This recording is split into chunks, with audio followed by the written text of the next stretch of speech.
Welcome, Visions, to this session of the Curriculum Fair. We are starting the day off today with one of our beloved partners as ELA core option. I have Jenny Wells joining me today, and I'm going to let her go ahead and take it away. Well, good morning, everybody. Welcome. Thank you for being here. I will introduce myself in just a second, but I just want to say that Beyond the Page is just so thankful for the opportunity to share our curriculum with you today, and to just also know that we are a core curriculum that you trust and that you offer your students. And so we're going to go through a process in the next half hour of just how our curriculum specifically works so that you can know and be at ease that you'd be able to implement it. My name is Jenny Wells, and as Kaylee said, and I have my master's in education and my bachelor's in human development, and yet I also homeschooled my own for 12 years. And so when people would ask me, what do you do? I would always say, well, I majored in human development, and that's what I'm doing, is developing humans. And that is what you're doing as well. So we want to equip you with everything that you would need to be able to do just that through our curriculum. And so we wanted to start by saying that every day with Beyond the Page is different, and that's by design. Our goal is for your students to have a love of learning and to have that carry throughout their lives. And we do that by mixing reading, writing, discussion, and hands-on curriculum. And we'll be focusing just today on the language arts program. And then on Thursday, we hope you'll return and be able to hear about our social studies and our science program. This curriculum was written with gifted students in mind, but the truth is that our strategies will help all students. So we are flexible enough to meet them where they are and to keep them engaged. So whether your student is highly verbal, a hands-on learner, or needs visual support, we're confident that Beyond the Page can meet those needs. Because flexibility and adaptability that supports every learner is what we're committed to. So you would be able to choose between a 4-day schedule or a 5-day schedule, and it adapts well to the different learning styles. Because as you know, some kids really thrive on structure, and then others need more room to explore creativity. And so this curriculum makes space for both. Plus, parents, it's all in one. So it comes with books and many of the supplies that you will need. And I will give you some examples in just a bit. So I always tell parents at the conventions where I represent Moving Beyond the Page, and I tell them, we don't want you running to Walmart for the one clothespin and having to buy 100. We will provide that one clothespin for you. And there's always a visible sigh of relief. So we will make that easy for you. Now, a typical day is going to blend reading, discussion, the hands-on projects, and critical thinking. And it's all centered around rich literature that ties these subjects together.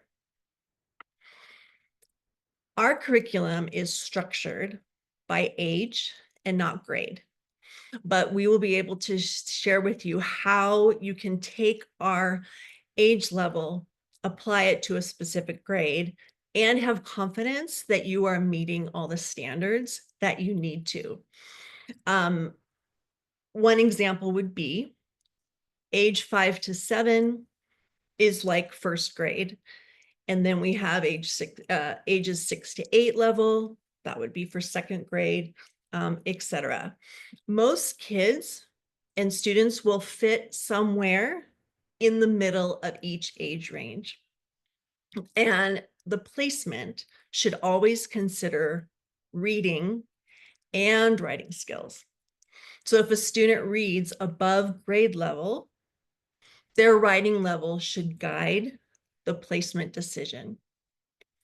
Most 9-year-olds, for example, though, will fall in our 8 to 10 level, which is equivalent to 4th grade. It's all about meeting the child where they are developmentally and not just academically. But again, as somebody who worked in charter schools and raised her own children in California charter schools, I know how important it is to meet those standards. And so you can, again, feel at ease that you will be.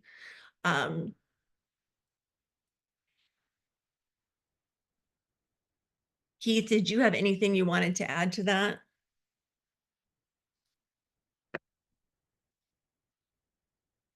We good? Yeah, thanks. The only thing I would want to add to the age ranges is really, and you really touched on it a little bit, is just that a lot of parents and teachers are really focused on reading level and not that writing level. So kids who are reading at a very high level, their parents are like wanting to advance them, and the teachers may want to advance them. But if they're still writing, if they're still struggling to write, like a single paragraph on a topic, but they're reading at an 8th grade level, we really want to focus on that lower level and get them in the, bring all of the skills up together. The reading that we have in our curriculum is very it's very engaging even for an adult. So like the kids aren't going to feel like the levels are too easy or too simple. They're going to feel respected and challenged the whole way through with the reading. So Yeah, thank you for emphasizing that. Here is a picture of the way that the levels ages 5 to 7 and 6 to 8 are structured. So you would have 4 concepts that you would be covering with your student every year. Each concept is broken down into 3 units, and then each unit is broken down to about 10 lessons with a final project. And I'll again be showing you examples as we move forward. One of our concepts, for example, in the 6 to 8 level is communities, and each of those concepts would then break down into units. Again, Keith, is there anything that you'd like to add to that?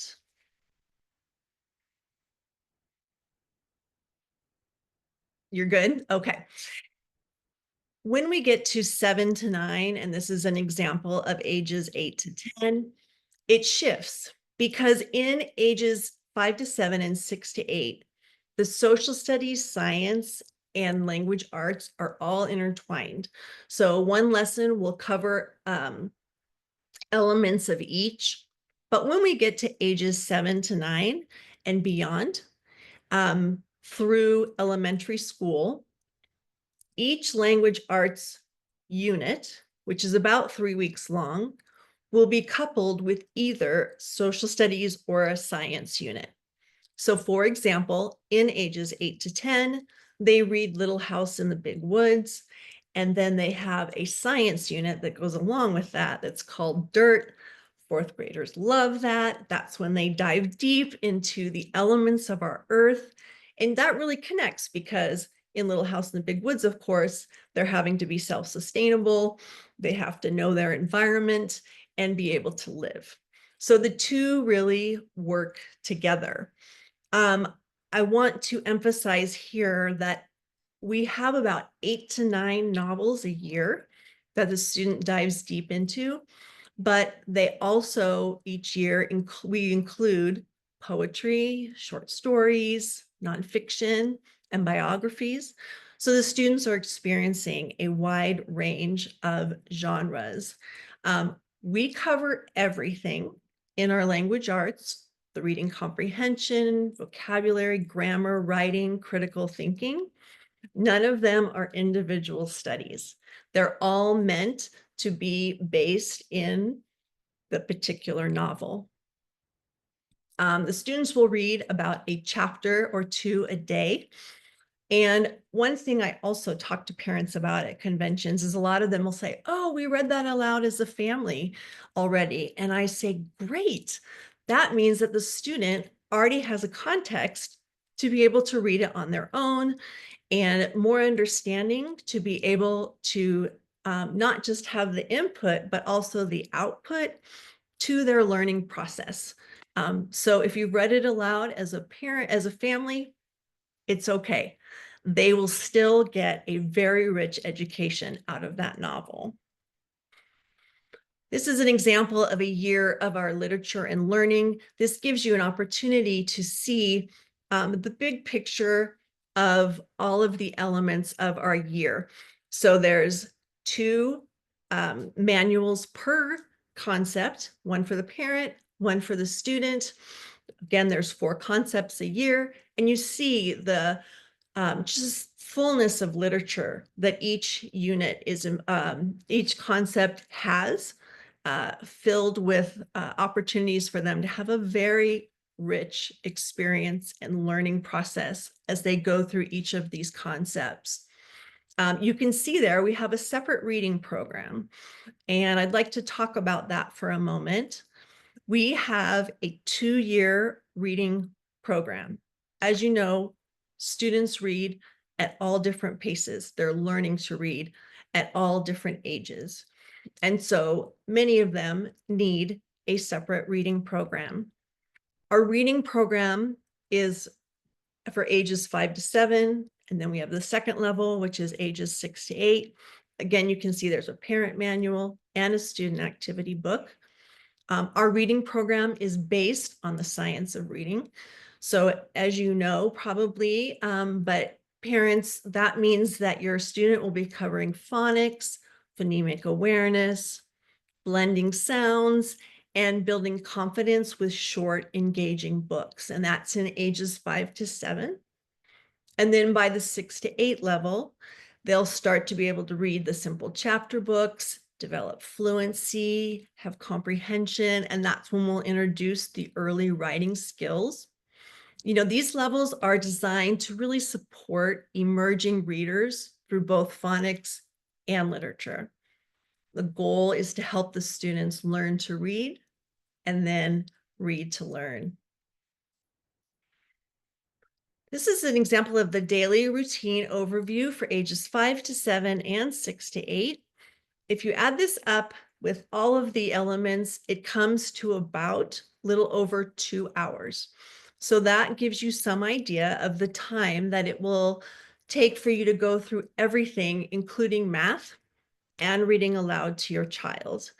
And so another thing I tell parents is, please don't feel like you have to sit down with them for 2 hours straight. This age will need breaks. They need the opportunity to move their bodies. So do the reading program, for example, and give them the reward of going and jumping on the trampoline, then coming back to do their science, social studies, and language arts. Another thing parents ask me is, you know, how much time do I have to spend with them? And I say, well, at this age group, they need you, unless you were, you know, to put them online to just have somebody else teach them and have them be on the screen. We want you to be able to do hands-on activities with them, to move them beyond the page, beyond the screen, for example, and do all of these elements together with your child. It does take parent involvement at this age. And then starting at ages 7 to 9, of course, that expands. You'll see that it takes more time for the student to do their work. Parents, you still would need to be available, obviously, working with them one-on-one. But in ages 8 to 10, that's when we begin, so around 4th grade, to transition them to be doing the work more on their own.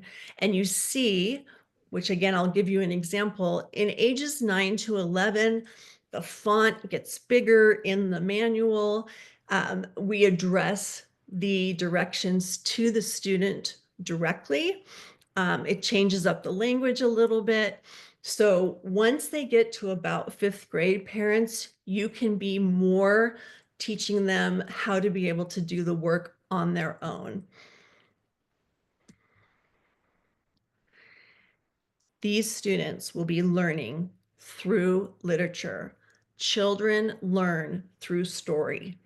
And beyond the page, understands that and is very committed to that philosophy and being able to roll that out for you to be able to teach your children with that foundation. 8 or 9 novels per year. Again, it incorporates all the genres.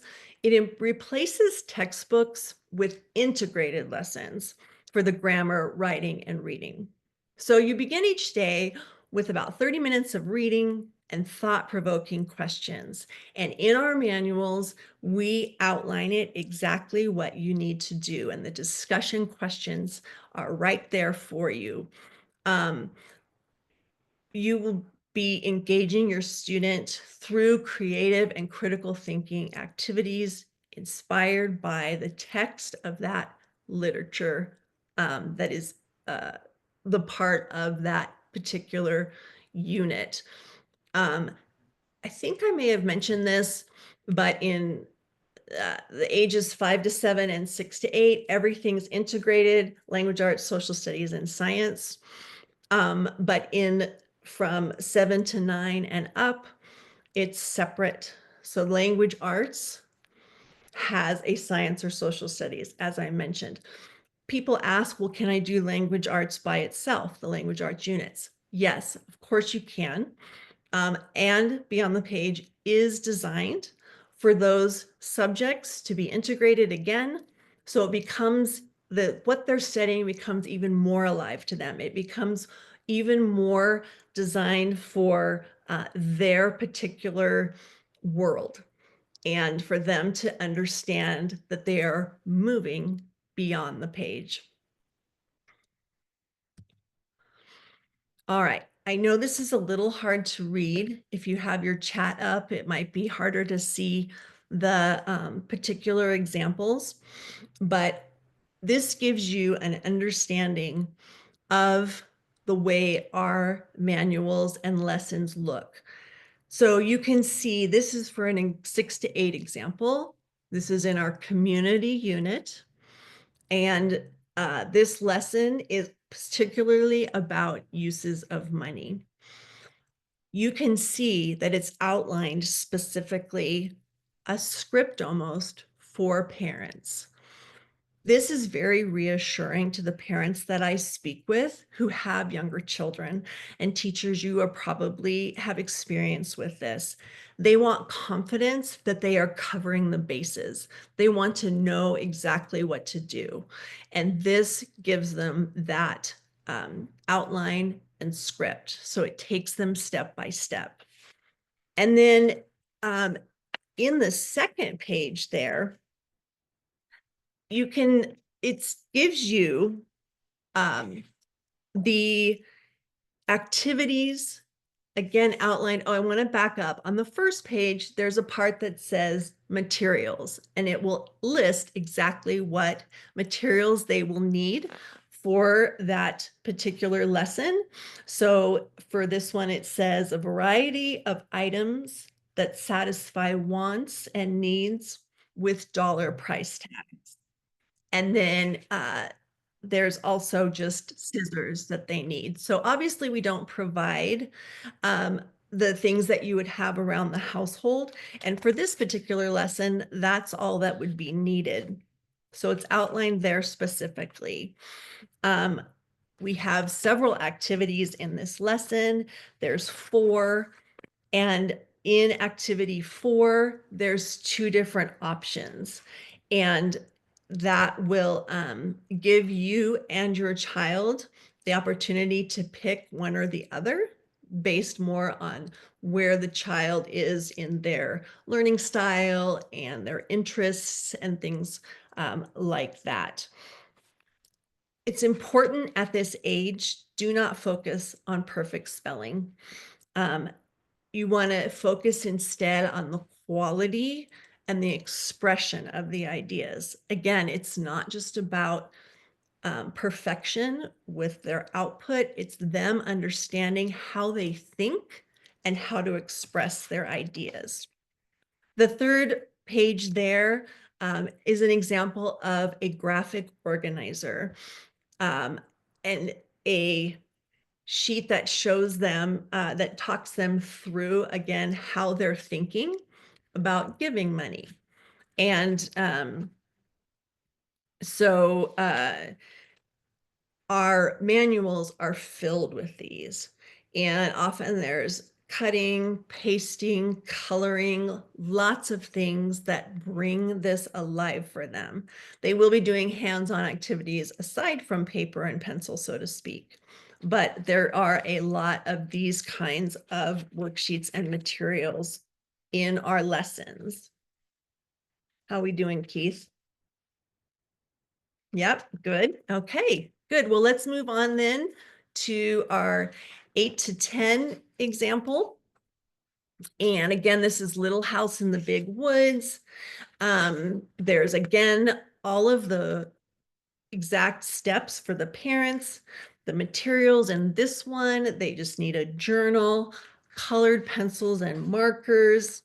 Again, lots of activities and options. And then in this particular lesson, one of the activities that they'll be doing is going through chores and family roles, because that's something that is the case in Little House in the Big Woods. They compare their house to Laura's house. They say, okay, this is the chore and responsibility that Ma, Pa, Mary, Laura had. And these are the chores and family roles in my particular family. So in the example of 11 to 13, hopefully you can see this. Again, the font gets bigger. This happens around at ages 9 to 11, and it is directly speaking to them. So for example, there on the first page, it says, today you are going to begin a research project that will provide you with more background information related to the novel. Ages 11 to 13 is about 7th grade. So this would be getting more into the junior high levels. Stuff you need. So there's a much more here: colored pencils, note cards, paper, and then it says visual aids, activity 2, option 2. So in activity 2, option 2, you would need some visual aids, and it would explain that in the following pages about how they would do that. So one of the options for them is to make a brochure. This is during reading the literature book, The Pearl. And so they would be doing a brochure that's a travel brochure to the place that the Pearl takes place in La Paz, Mexico. And again, there's a graphic organizer there and a page for them to do their work that talks about places to see, geographical location, food. So that's leading them through how to make a travel brochure for La Paz. And that gives them an understanding of the setting that's in the Pearl, so that they are really, again, their literature is becoming alive to them. So there's some examples. We can go over any questions at the end, but we want to move forward and show that, and really emphasize, beyond the page, build strong writers through daily practice. And it's these, I would say, one of the strongest aspects of Beyond the Page. So writing isn't treated as a separate activity or occasional, it's woven into each day. And that's how they learn their grammar and their punctuation. It's not through drills, but by actually writing and revising their own work. So this helps them internalize the rules naturally. We don't encourage dictation. It bypasses the learning process. They build the students real writing muscles by doing the work themselves. They have plenty of support along the way, but it's this daily rhythm that leads to confident and capable communicators. And so we, in the early years, want to foster joy and creativity through expressive writing. Again, do not worry about spelling. We're not interested in excessive copy work, because it can really discourage those young writers. And this gives them we encourage them through our curriculum, to explore their own ideas and voice. And it integrates into other subjects. Again, science, art, supports, and we want to allow them to have that creative spelling. Build confidence in expressing their ideas. So we delay formal grammar and spelling instruction until the later levels. So you can see here what's introduced at each level. I'm going to skip to 5 to 7. That's when they start to write the simple sentences. 6 to 8, it begins to expand to the multiple sentences. And then by ages 7 to 9, we want them to be able to organize sentences, and we will teach them how to do that step by step, how to organize sentences into paragraphs with that guided support. And 7 to 9, that age, so that would be 3rd grade, that's when we begin to focus on the spelling and the grammar and the writing mechanics. And by 4th grade, then they're composing the multiple paragraphs independently. And I will explain briefly how we introduce that spelling and grammar. I just can't emphasize enough, we care about that output and the expressive ideas that the students have. Be at ease and at peace about the mechanics. And when it gets to 3rd grade and on, you will have the script and the steps to be able to develop them into writers that do have that accurate spelling and grammar.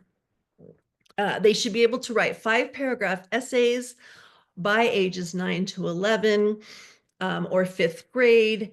And then by 6th grade and on, they're refining their essay writing and exploring creative genres like poetry and short stories.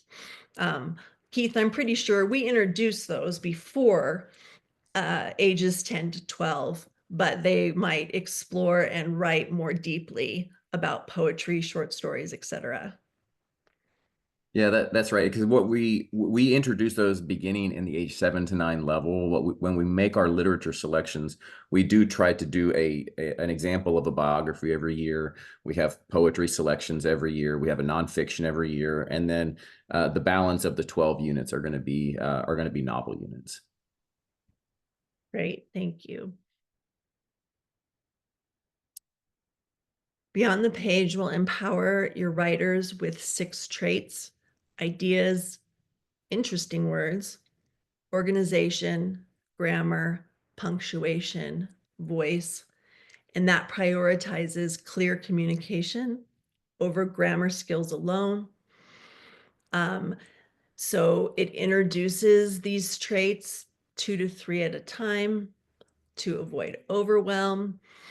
And then they will increase in those expectations for those things as the students grow in confidence. Grammar is a perfect example. And then parents, you would have detailed rubrics, and teachers, you could use these too, to guide and assess and give meaningful feedback to the students about their writing. So you're not just, in the dark trying to figure it out. It is, again, step by step for you. It's not about a perfection for either of you. We'll support your student through the writing process. I've talked about a lot of this, about the complete writing process as they go through their grades. And we will guide the students through all the steps of writing: pre-writing, drafting, editing, revising, and finalizing. And it will be broken down into manageable step-by-step tasks. This provides informal, and we'll help you facilitate informal parent-student discussions for feedback and support. It's meant to be based on relationship and a back and forth with the parents. You have a relationship with your student, and we want to guide you through informal discussions with them about their schoolwork. So it's really encouraging collaboration and reflection back to your student. Okay, so meaningful approach to grammar. Most children aren't developmentally ready for formal grammar before 3rd grade. The research shows early drills and diagramming don't lead to better writing. So what does work? Teaching grammar in context, through writing and revision. So we don't include worksheets or isolated grammar lessons in the early levels. Instead, grammar is introduced gradually and reinforced through authentic, meaningful writing. I know I'm emphasizing this a lot, but it's really something that we care very much about and design our curriculum around. So the grammar instruction will begin at ages 7 to 9, woven into the daily writing. And as they learn new grammar skills, they're expected to use them. So once they're getting to about that 3rd grade level and on, they are expected to use it in their writing.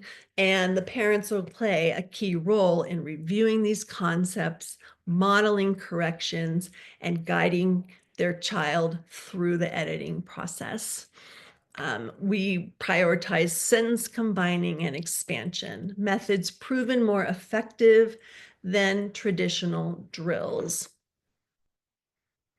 This is practical, it's useful, and it supports real writing growth. Our spelling. Now, our spelling, how are we doing on time? Can someone give me kind of a idea since I haven't been paying attention? How are we doing, Kaylee? We are at about 10 minutes left. So if you Okay. want to answer questions, we need Okay, good. So spelling, we have an online spelling program. It has the built-in feedback.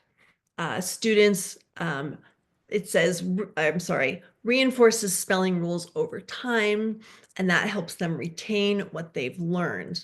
It eliminates busy work and makes practice more efficient. So they would go online, do their spelling quiz each week.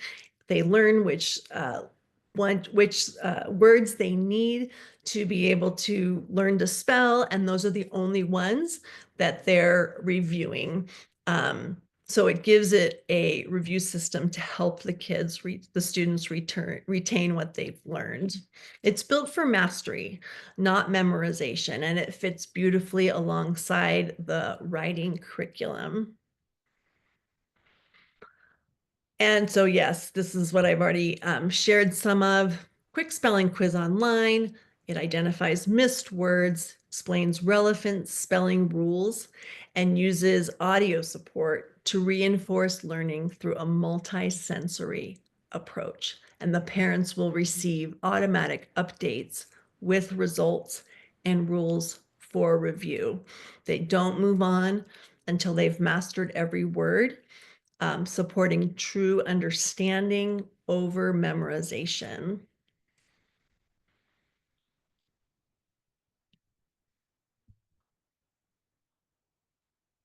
Seven to 9 focuses on the most commonly used words, challenge words to stretch skills.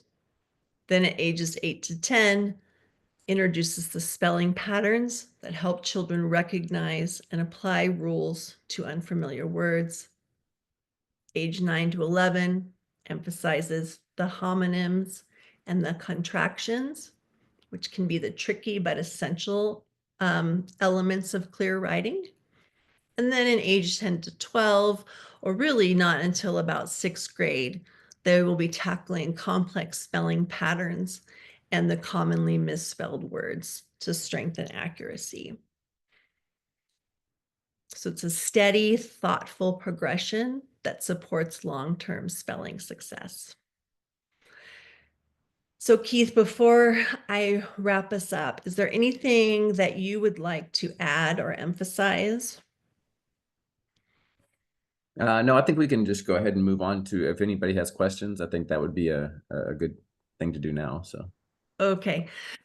Yeah, I just wanted to wrap up and just encourage parents that literature-based learning works. And this is where I'm going to insert my humble brag.